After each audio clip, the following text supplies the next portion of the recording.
The millionaire smiled, folded my final invoice in half, and dropped it into a marina trash can.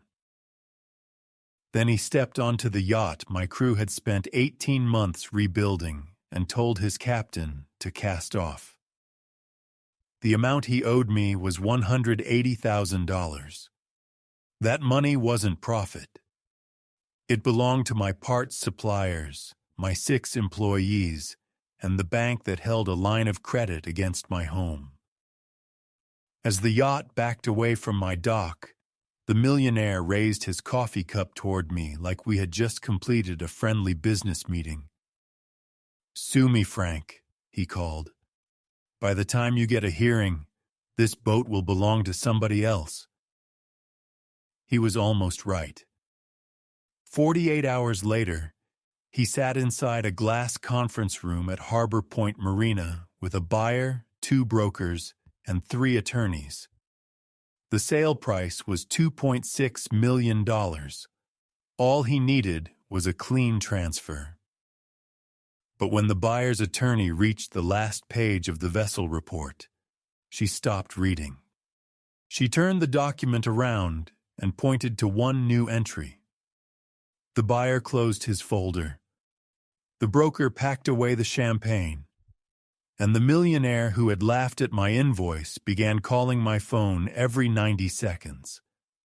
What he didn't understand was that I had never planned to fight him with money. I planned to fight him with the one thing he had ignored for 18 months: the paperwork. My name is Frank Delaney. I was 57 when this happened, and I owned Delaney Marine Works on the eastern shore of Maryland. Calling it a boatyard made it sound larger than it was. We had 1 travel lift, 3 service bays, a weathered office, and a long wooden dock that leaned slightly east because my father built half of it himself in 1987. The sign over the gate had been repainted 4 times. You could still see the outline of the original lettering underneath: Delaney and Son Marine Repair. My father, Walter, was Delaney. I was the son. He taught me how to rebuild a carburetor before I could legally drive. He also taught me that boats were very good at revealing lies. "A man can lie about his money, his marriage, and his golf score," he used to say. "But put him 30 miles offshore with a bad fuel pump, and the truth comes out fast." Dad died 9 years before this story began. I changed the business name after that, but I never changed the sign. It felt wrong to paint over the last place where our names still appeared together. By the time I was 57, I had spent almost 40 years repairing everything from 16-foot fishing boats to 70-foot motor yachts. I wasn't rich, but the business paid our bills. My wife, Ellen, handled payroll 2 days a week. Our daughter, Claire, had recently come back from Baltimore to manage purchasing and accounts. The rest of the crew had been with me long enough to feel like family. Mike Rourke was our lead mechanic. He was 52, built like a fire hydrant, and could hear a damaged bearing through a closed engine room hatch. Luis Ortega handled fiberglass and paint. Carla Brennan managed electrical systems. Ben Talbot was our 24-year-old apprentice, though Mike still called him the kid. And brothers Eddie and Sam Price did carpentry, plumbing, rigging, and whatever else the day required. We weren't a polished operation. Our coffee came from a machine older than Ben. The office floor sloped toward the file cabinet. When it rained hard, we put a bucket beneath the window beside the parts counter. But our work was good. That mattered to me more than appearances. Preston Vale first arrived at the yard on a Thursday afternoon in a black SUV with temporary plates. He was 49, wore white-soled shoes that had never touched engine oil, and introduced himself without offering his hand. "I'm told you restore older Hatteras yachts," he said. "We restore anything worth saving." He removed his sunglasses and looked past me toward the service bays. "Can you make one look new?" "New is easy," I said. "Right is more expensive." That was the first time he smiled. The yacht was a 64-foot motor yacht named Blue Meridian. It had been built in 1998, when hulls were heavy, wiring diagrams were printed on paper, and manufacturers expected boats to remain in service longer than a smartphone. Preston had purchased it through an LLC for $875,000. From 20 feet away, it looked respectable. Up close, it looked tired. The gel coat had lost its shine. The teak was gray. The generator smoked on startup. One engine ran 6 degrees hotter than the other. None of that frightened me. The records did. The previous owner had kept invoices but almost no maintenance logs. 3 different yards had worked on the electrical system. Several fuel lines were newer than the fittings attached to them. The engine hours recorded on the dashboard did not match the hours stored in the control modules. I told Preston the first stage had to be a full survey and mechanical inspection. He asked how long. 3 weeks. I need the entire restoration finished in 9 months. Then 3 weeks is cheap. He stared at me as though he was deciding whether confidence from a mechanic was a service or an insult. "I'm hosting clients on it next summer," he said. "Failure is not an option. On boats, failure is always an option. Our job is to make it unlikely." He smiled again. 2 days later, he signed our inspection agreement and paid the deposit without negotiating. That should have made me suspicious. The first 3 months went well, better than well. Our inspection uncovered worn engine mounts, leaking aftercoolers, outdated navigation equipment, corrosion beneath 2 sections of the aft deck, and a generator near the end of its useful life. Preston approved the work electronically, usually within an hour. He wanted the engines rebuilt, the generator replaced, the interior updated, the hull painted, and every exterior light changed to LED. Then he added new stabilizers. Then satellite communications. Then a climate-controlled wine cabinet in a space designed for life jackets. Every change had a written estimate. Every estimate carried his approval. And every month, he paid our progress invoice. The project became the largest single restoration Delaney Marine Works had ever accepted. At its peak, Blue Meridian occupied 2/3 of our shop capacity. I turned away smaller jobs because I had promised Preston a date. That was my first mistake. My second was believing that regular payments proved a man intended to make the final one. Around month 10, Preston's behavior changed. He stopped visiting on Thursdays and started appearing without notice. He questioned invoices he had already approved. He photographed employees while they worked and asked why 2 people were standing near the same engine. "Because the exhaust manifold weighs 240 pounds, Mike told him. "We tried asking it to lift itself." Preston did not appreciate the answer. He began calling Claire directly instead of speaking to me. "Your father is letting costs drift," he told her during one call. Claire put him on speaker so I could hear. Every cost is tied to a signed change order, she said. Paperwork doesn't make a price reasonable. You approved the price before we ordered the work. Approval isn't payment. That sentence stayed with me. I asked Claire to print the complete project file, not because I expected a fight, because my father believed important records should survive a power outage. The file filled 4 binders. Blue for the original contract, green for change orders, black for photographs and inspection reports, red for invoices, payments, and delivery confirmations. When the restoration entered its final 6 weeks, Preston owed us $90,000 under the regular schedule. He paid only $45,000. He said a wire had been delayed. Then he approved another $87,000 in final work. Upgraded radar, custom upholstery, additional teak repairs, and changes to the master cabin. I told him we would not order the materials until the previous balance cleared. The next morning, he arrived at the yard with a cashier's check for $45,000. Satisfied? He asked. Current, I said. Not satisfied.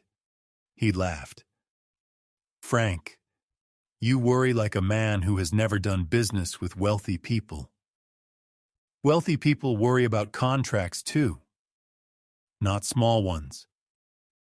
To him, a 6-figure invoice was small. To me, it was 6 families. We completed the mechanical sea trial on a cold Monday in November. Both engines reached operating speed. The temperatures remained steady. The new stabilizers performed correctly. The generator carried full electrical load. Carla tested every navigation and communication system while I logged readings from the engine room. When we returned to the dock, Preston was waiting with a bottle of expensive bourbon. He shook my hand for the first time. You did good work, he said. My crew did good work. Same thing. It wasn't, but I let it go. Our final invoice totaled $180,342. That included the last approved changes, materials, subcontracted upholstery, and the remaining contract balance. Under the agreement, final payment was due before customer delivery. Claire emailed the invoice Tuesday morning. Preston replied 12 minutes later. I dispute the amount. Release the vessel pending reconciliation. I called him. Which charges do you dispute? The final ones. There are 43 line items. Then I dispute 43 line items. You approved every change order. Approval allowed you to proceed. It did not guarantee payment regardless of quality. You accepted the sea trial yesterday. A sea trial is not a legal acceptance. His voice sounded different. The easy arrogance was gone. He was speaking from prepared language. Someone had coached him. The boat stays here until we resolve the bill, I said. You don't own my property. And you don't own our labor for free. He ended the call. Our attorney at the time handled ordinary business matters, leases, employment agreements, collections. He told me the contract supported our position, but warned that possession of a documented vessel could become complicated quickly. Do not move it, disable it, or do anything that looks like self-help, he said. I'm finding maritime counsel. That was Friday afternoon. Saturday passed quietly. At 6:40 Sunday morning, Calvin Ward, the night watchman at the neighboring marina called my house. "Frank, there are people at your dock." I was dressed and in my truck in 4 minutes. By the time I reached the yard, a professional captain and 2 deckhands were aboard Blue Meridian. Preston stood on the dock with a private security guard and a county deputy. The deputy looked uncomfortable. "Mr. Vale has documentation showing ownership of the vessel," he said. "We have a contract requiring payment before release." "That's a civil issue." I knew enough not to argue with a deputy standing between 2 parties and a very expensive boat. I called our attorney. Voicemail. Preston held out his hand. "Keys. You have your captain. He has keys. Then we're done. You still owe $180,000. Send the invoice to counsel. You already have it." Claire arrived behind me. She carried the red binder and a printed copy of the final invoice. "Mr. Vale," she said, "please acknowledge that you are taking delivery with the balance unpaid." He looked at her, then at me. "Is this how you run a family business? Bring your daughter to intimidate customers?" Claire did not move. "Will you acknowledge the balance?" Preston took the invoice from her. For 1 second I thought he might sign it. Instead, he folded it in half, walked to the marina trash can, and dropped it inside. "Sue me, Frank," he said. "By the time you get a hearing, this boat will belong to somebody else." Then he boarded Blue Meridian. The engines started cleanly. Of course they did. Mike had rebuilt them. The yacht backed away from our dock and turned toward open water. My crew had begun arriving one by one. Nobody spoke. We watched 18 months of work disappear beyond the breakwater. Mike finally broke the silence. "Want me to say what everybody's thinking?" "No." "Good. There are deputies present." Under different circumstances, I would have laughed. Instead, I walked to the trash can, removed the invoice, unfolded it, and brushed coffee grounds from the corner. Claire looked at me. "What now?" I had no answer. Monday was payroll day. Our account could cover it, but barely. 2 major suppliers were due by Friday. The upholstery subcontractor expected $62,000. The radar package had been purchased using our operating line of credit. That line was secured partly by the business and partly by the equity in the house Ellen and I had owned for 26 years. I had approved that arrangement because Preston's progress payments had always arrived. At breakfast, I told Ellen everything. She listened without interrupting. "How bad?" she asked. "If he pays within 30 days, uncomfortable. If he doesn't, we may have to sell equipment." "And if the equipment sale isn't enough?" I looked toward the window. "The bank can review the home guarantee." She was quiet for several seconds. "Did you do the work?" "Yes." "Did he approve it?" "Every page." "Then stop looking ashamed." That was Ellen. She could turn a sentence into a railing. At 8:15 Monday morning, Claire walked into my office with a name written on a legal pad. Elaine Foster. She was a maritime attorney in Annapolis and had been recommended by 3 different yard owners before Claire finished her first cup of coffee. Elaine called us at 9 o'clock. She did not begin by asking how unfair the situation felt. She asked for the vessel's official number, the ownership entity, the signed contract, every change order, the payment history, delivery records, and our last known location for the yacht. "Do you have all of that?" she asked. Claire looked at the 4 binders on the conference table. "Yes." "Good. Feelings are expensive. Records are useful." I liked her immediately. We drove the binders to Annapolis that afternoon. Elaine and an associate spent 3 hours reviewing them. She explained that vessels operate under a body of law different from ordinary property. People who provide qualifying repairs and supplies may have claims that follow the vessel, not just the person who ordered the work.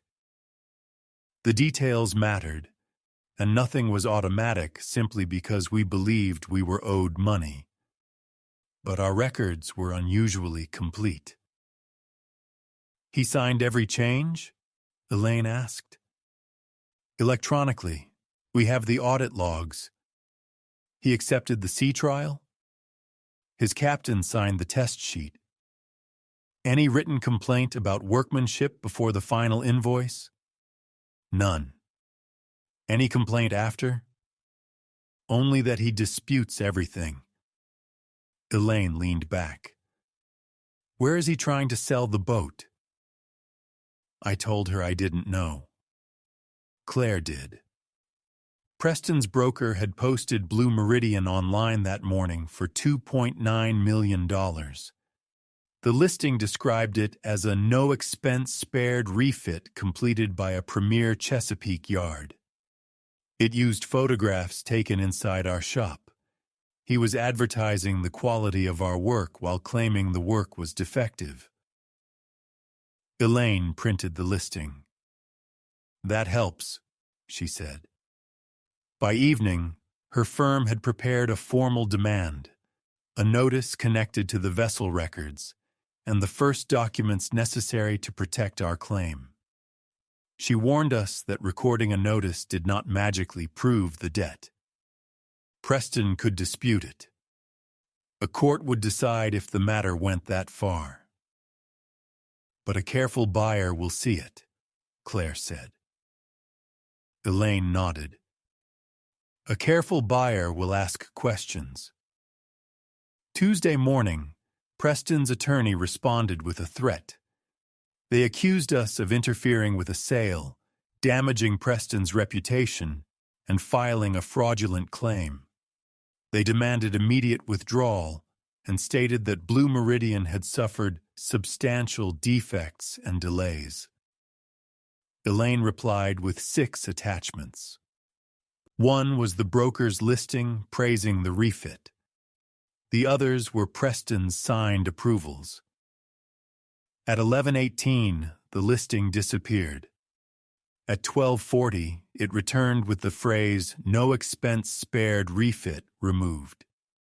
That afternoon, Carla found Mike sitting on an overturned bucket beside the empty service bay. "Feels wrong, doesn't it?" he said when I joined them. "A year and a half, and there's not even oil on the floor to prove it happened." I told the crew the truth.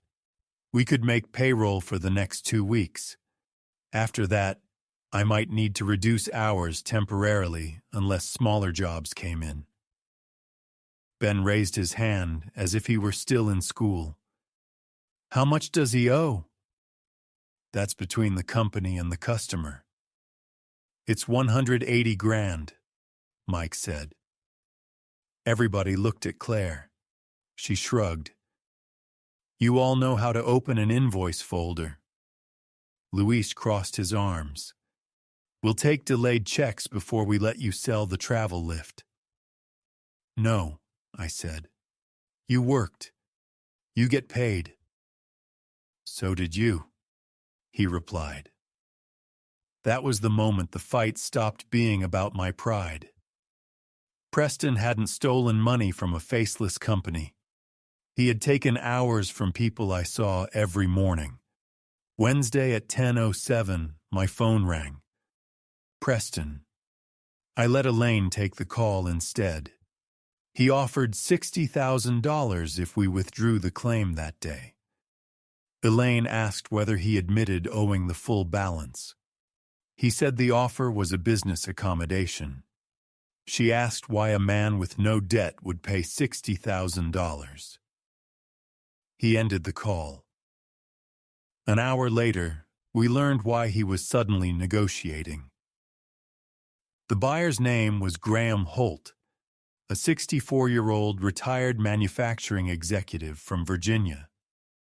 He had agreed to purchase Blue Meridian for $2.6 million, subject to a clear title review and independent survey. The closing was scheduled for that afternoon at Harbor Point Marina. Graham's attorney found our notice during the documentation review. She also found Elaine's pending filing. Graham closed his folder.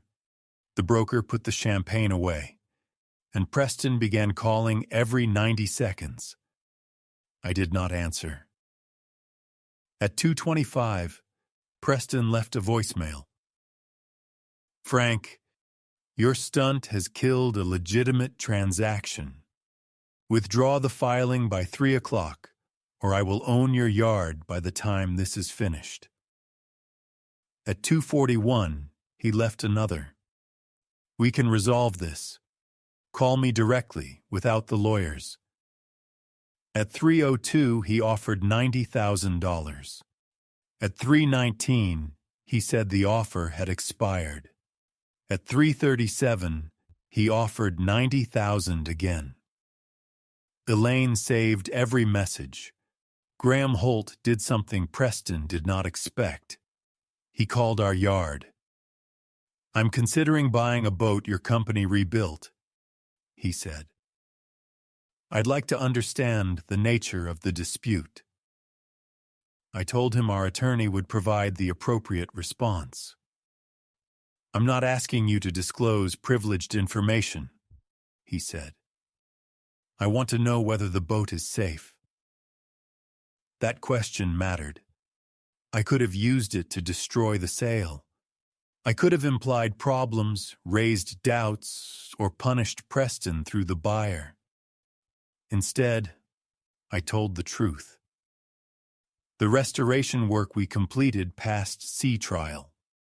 The engines, generator, electrical systems, navigation equipment, and stabilizers performed correctly. I would take my family offshore on that boat. Graham was quiet. "Then why haven't you been paid?" "That is the part I cannot answer for Mr. Vale." "Did he dispute the work before taking possession?" "No." "Did he approve the changes?" "Everyone." "Thank you, Mr. Delaney." He ended the call. The sale did not resume. The following morning, Preston came to the yard in person. He arrived before 8 carrying a leather folder and a cashier's check. There was no SUV driver, no security guard, and none of the relaxed confidence he had worn during the restoration. His coat was buttoned wrong at the bottom. Claire saw him through the office window and called Elaine before opening the door. "My attorney has asked that all communication go through her," I said. "This doesn't require attorneys." He placed the cashier's check on the counter. $90,000. Half the outstanding invoice. For a moment, the number pulled at me.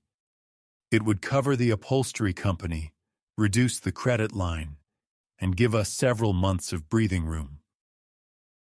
I thought about the house. I thought about the empty service bay and the fishing boat I had not yet decided to sell.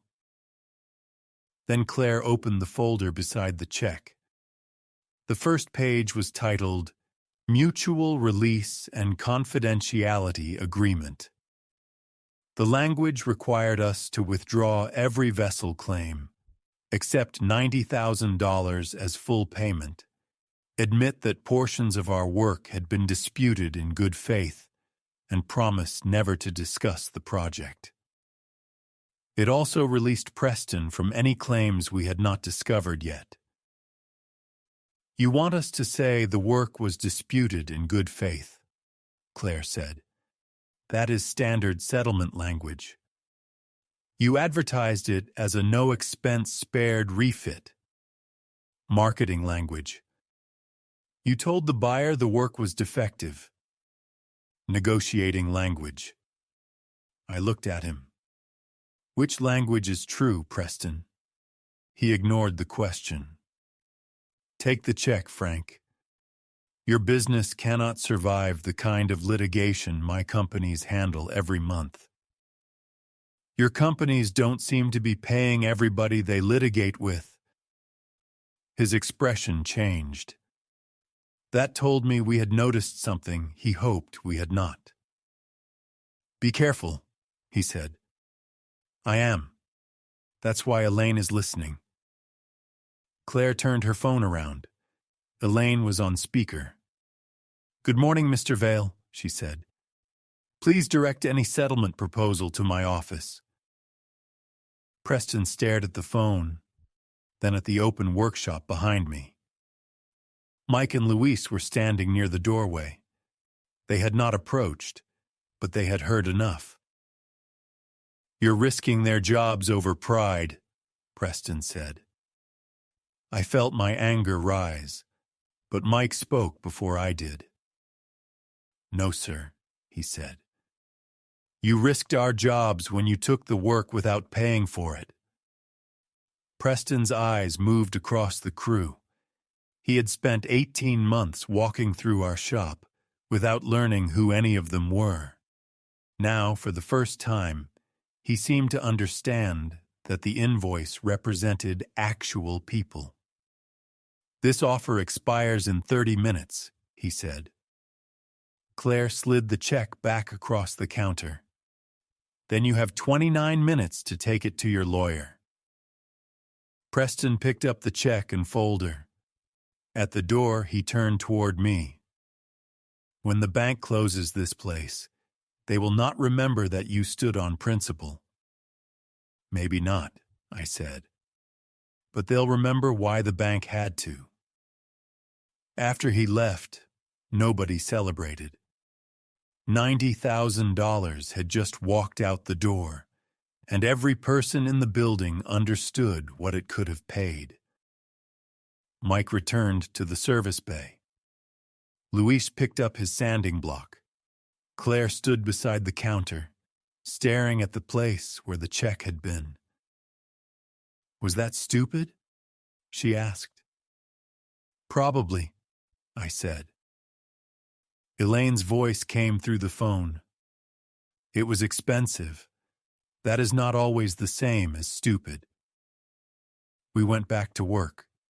Instead, Graham's surveyor requested the complete maintenance history from Preston.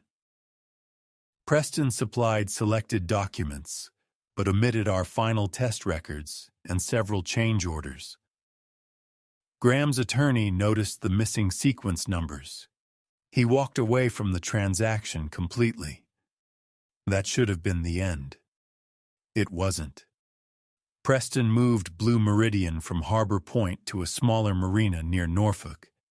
His broker created a new listing through a different company. The price dropped to $2.4 million, cash buyers preferred. Elaine believed he was trying to transfer the yacht quickly before our claim advanced. "Why the rush?" Claire asked. "Maybe he needs liquidity," Elaine said. "A man who owns 3 hotels needs 1 boat sale for liquidity." Elaine looked at her. "People who appear wealthy often own many things and very little cash." We began checking only public information. Lawsuits, property filings, business registrations. We did not contact Preston's employees or customers. We did not post accusations online.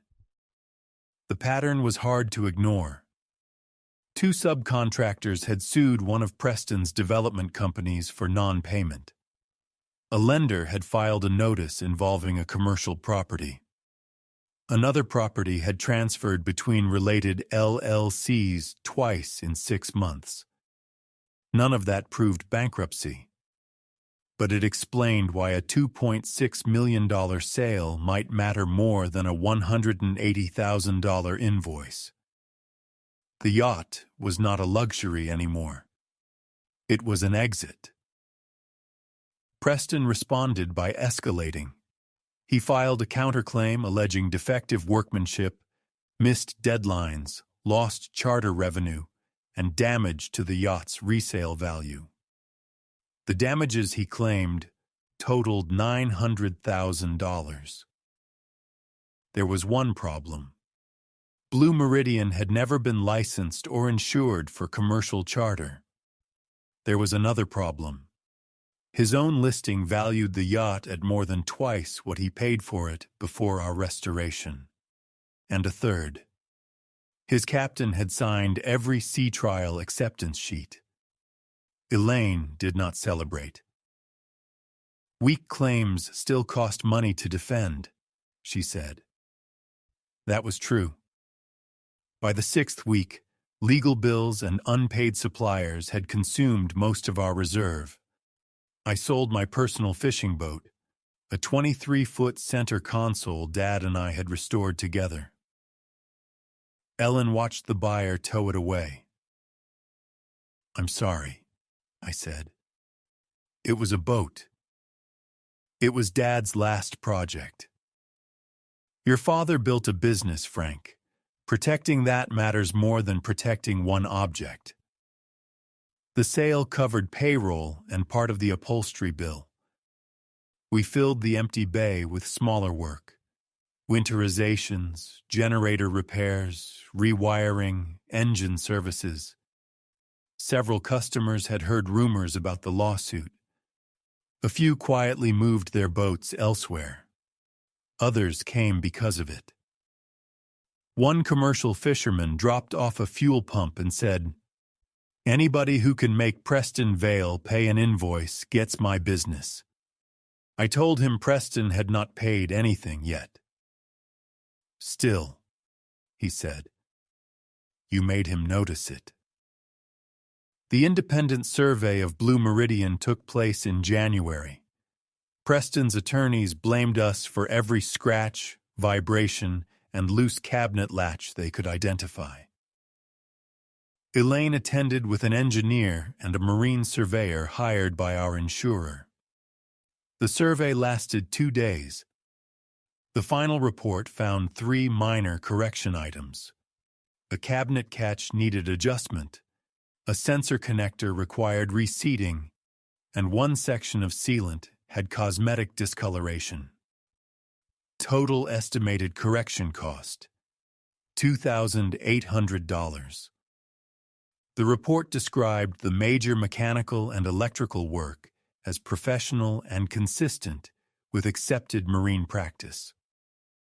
Preston's $900,000 defect claim began to collapse. Then the situation changed overnight. At 7:20 on a Monday morning, Elaine called me. Vale's primary development company missed a loan payment. "How do you know?" "His lender filed an emergency action Friday." "What does that mean for us?" "It means other creditors may move quickly. We need the court to protect the vessel claim before the yacht disappears into a larger financial fight." Her firm requested expedited relief. I will not pretend the next part happened like television.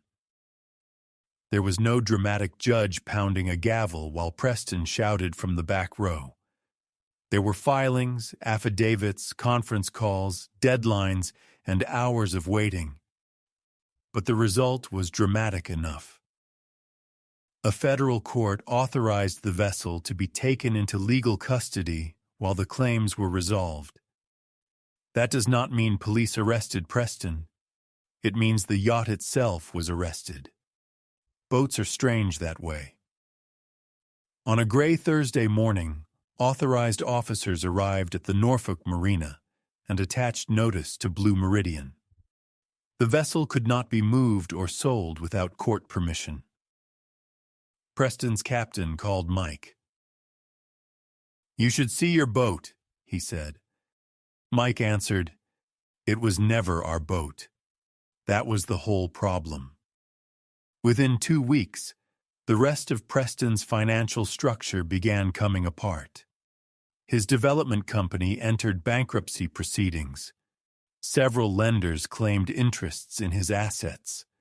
Vendors appeared with unpaid bills. The 3 hotels he liked to mention were heavily financed and owned through separate entities. Preston Vale had not refused to pay because $180,000 meant nothing to him. He refused because he did not have it. The image had survived longer than the money. That was the final piece Graham Holt had suspected during the first attempted sale. Preston needed the yacht proceeds to cover an immediate loan obligation and keep his other creditors from looking too closely. Our invoice was not an annoyance. It was the obstacle between him and the cash he needed to maintain the illusion. Preston asked to settle. His first serious offer was $120,000 paid over 12 months, with both sides dismissing claims. We rejected it.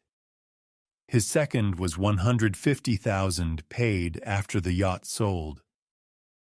Elaine asked what guaranteed payment after sale. His attorney had no useful answer. Meanwhile, storage, insurance, and legal custody costs were accumulating against the yacht. Every delay reduced whatever equity Preston might recover. For the first time was not his weapon. It was ours. The court eventually approved a supervised sale process. Claims would be addressed from the proceeds according to their validity and priority. I will not simplify months of legal work into a magic form. We had to prove our invoices, defend our workmanship, answer discovery, and show that each disputed item qualified under the agreement and applicable law. The 4 binders became 12. Claire knew every page. During one deposition, Preston's attorney asked why we photographed the serial number of every major component before installation.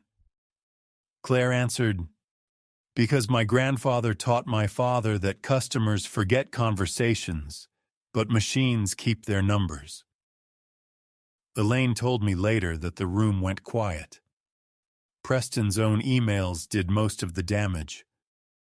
For the radar upgrade. Approved. Order today.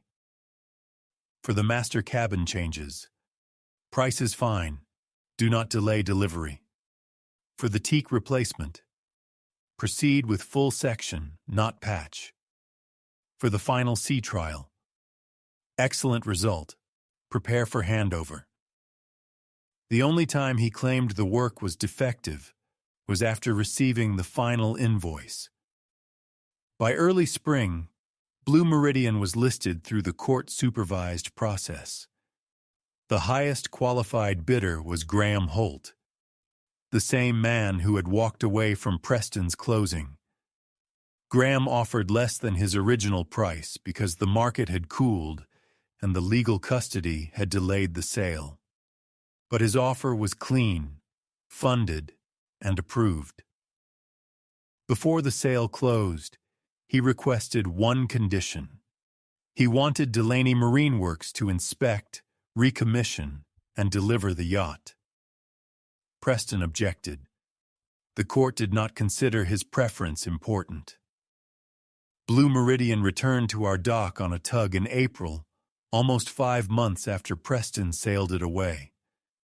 My entire crew stood near the travel lift when it arrived.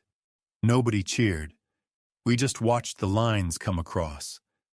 Mike placed one hand on the rail. "Still runs?" he asked the delivery captain. Better than most new boats. Mike nodded. Obviously. Our inspection found the yacht in good condition. Preston had used it only a handful of times. The cabinet catch still needed adjustment. The sensor connector from the survey had been fixed incorrectly, so Carla corrected it. Luis polished a scuff along the port quarter. Graham visited 2 days later wearing jeans and work boots. He spent more time speaking with the crew than looking at the salon. I ran factories for 38 years, he told Mike. I know the difference between a salesman's promise and a mechanic's handwriting. He paid a deposit before asking us to begin. That small gesture affected me more than it should have. The financial resolution arrived 3 weeks later. After the approved sale and final settlement of the vessel-related dispute, Delaney Marine Works received the unpaid contract balance, most of its recoverable costs, and interest. It was not a lottery win. Legal fees consumed a painful amount. The months of stress did not come back. My fishing boat remained gone, but every supplier was paid. The line of credit was reduced. The house was safe, and no employee missed a paycheck.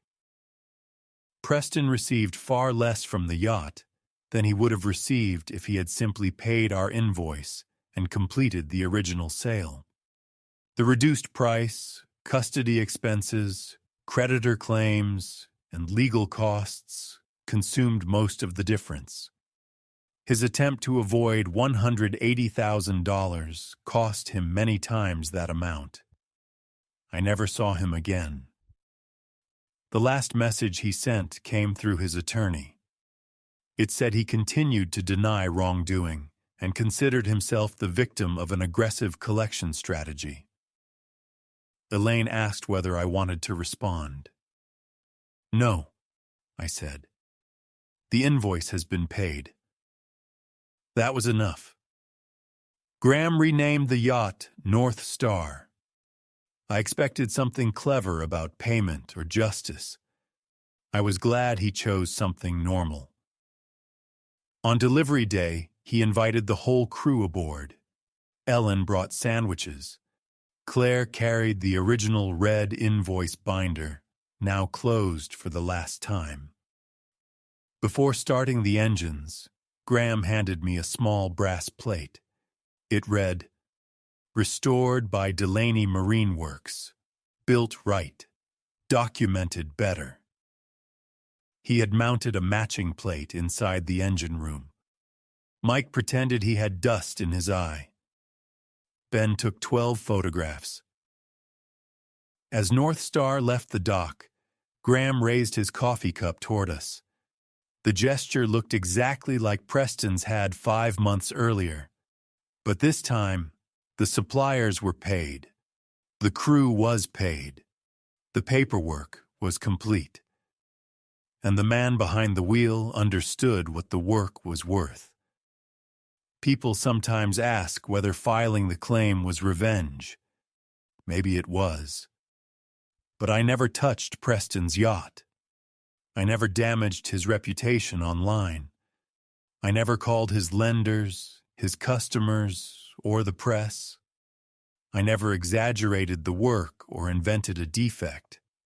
I only refused to let him erase what 6 people had earned. Men like Preston depend on exhaustion. They assume a smaller business will accept half, stay quiet, and disappear because fighting costs too much.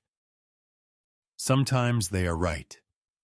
What he failed to understand was that my father had trained me to document work long before people stored contracts in clouds. Every approval, every serial number, every photograph, every hour. Preston thought the invoice was just a piece of paper he could throw away. He did not realize the invoice was only the cover page. The real bill was 18 months of evidence sitting in 4 binders behind it. He sailed away believing the yacht had escaped with him. Then one filing stopped his sail, exposed the truth about his money, and brought the boat back to the people whose work made it valuable. So tell me this. If a wealthy customer took $180,000 of your work and told you to sue him, would you accept a quick settlement to protect your business or risk everything to make him pay the full bill? Share your verdict in the comments and subscribe for more original stories about quiet revenge, workplace betrayal, and people who discover too late that experience keeps receipts.